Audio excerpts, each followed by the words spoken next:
La historia del narcotráfico en México está ampliamente ligada al Cártel de Guadalajara, la primera organización criminal que dominó el comercio de drogas a gran escala. Sus tres fundadores, todos de Sinaloa por cierto, también fueron los primeros narcotraficantes que movilizaron a distintos gobiernos para lograr su captura. Rafael Caro Quintero, el narco de narcos, Ernesto Fonseca Carrillo, Don Neto y Miguel Ángel Félix Gallardo, el conocido como jefe de jefes, eran en la década de los 80 tres de los hombres más poderosos de México, que lo mismo, ojo, narcos, pero se codeaban con la alta sociedad, así como también con la clase política. Sobre el cártel de Guadalajara siempre existió la idea de que la cabeza era Félix Gallardo, a quien incluso, le reitero, lo conocían como el jefe de jefes, en referencia a que era el que movía todo, absolutamente todo. Tenía los mejores contactos en las más altas esferas. Pero como nos dice Ricardo Ravelo, Félix Gallardo no era un chipote del sistema, era parte de un sistema. No había una lucha pareja contra el crimen. Carlos Salinas combatió al cártel de Guadalajara y a lo que era el cártel del Pacífico, pero privilegió al cártel del Golfo, favoreciendo los intereses de Juan Nepomuceno Guerra y de su sobrino Juan García Ábrego. Tanto que, bueno, a Raúl Salinas se le relacionó con la protección de García Ábrego, pero la etapa neoliberal se caracterizó por protección al crimen organizado. Lo mismo pasó con Miguel de la Madrid, es decir, este grupo de Guadalajara es una empresa criminal conformada por políticos, policías y capos.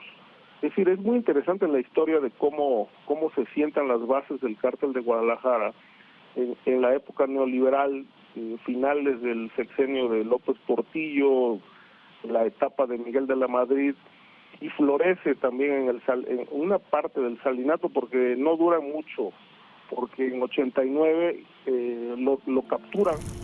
Y el cártel se volvió uno de los más poderosos de México gracias a su relación con los cárteles colombianos, por un acuerdo con el narcotraficante Juan Mata Ballesteros. Félix Gallardo fue el pionero de esa narrativa que crea mitos, ¿no? Que crea sus propios monstruos cuando sin la protección del sistema, pero sería imposible que actuaran como lo hacen. Ellos, los narcos, son simples operadores de intereses más poderosos, como el político, el económico y el militar. Pero como nos dijo desde un inicio Osvaldo Zavala, y nos lo explicó de manera clara y tajante, la narrativa se impone para contarnos una historia muy, pero muy absurda.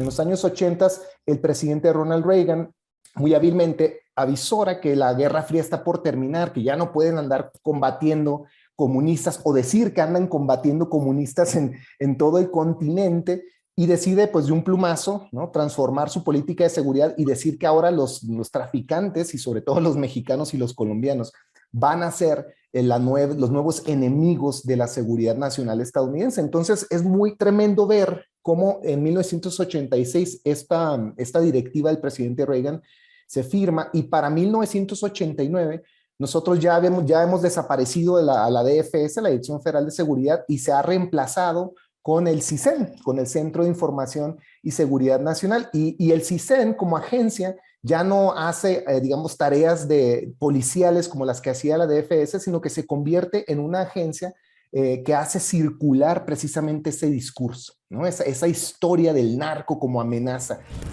Lo hemos dicho en otras ocasiones, todos, absolutamente todos los narcos señalados como los grandes enemigos de este país, con excepción, sí, de Ismael El Mayo Zambada, están muertos o están detenidos.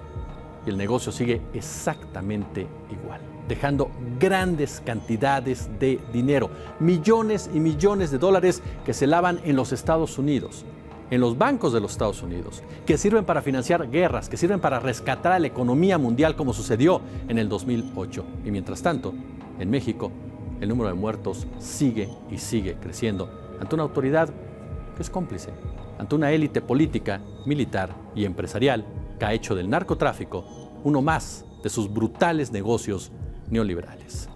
Como siempre, un gusto, como siempre, un placer.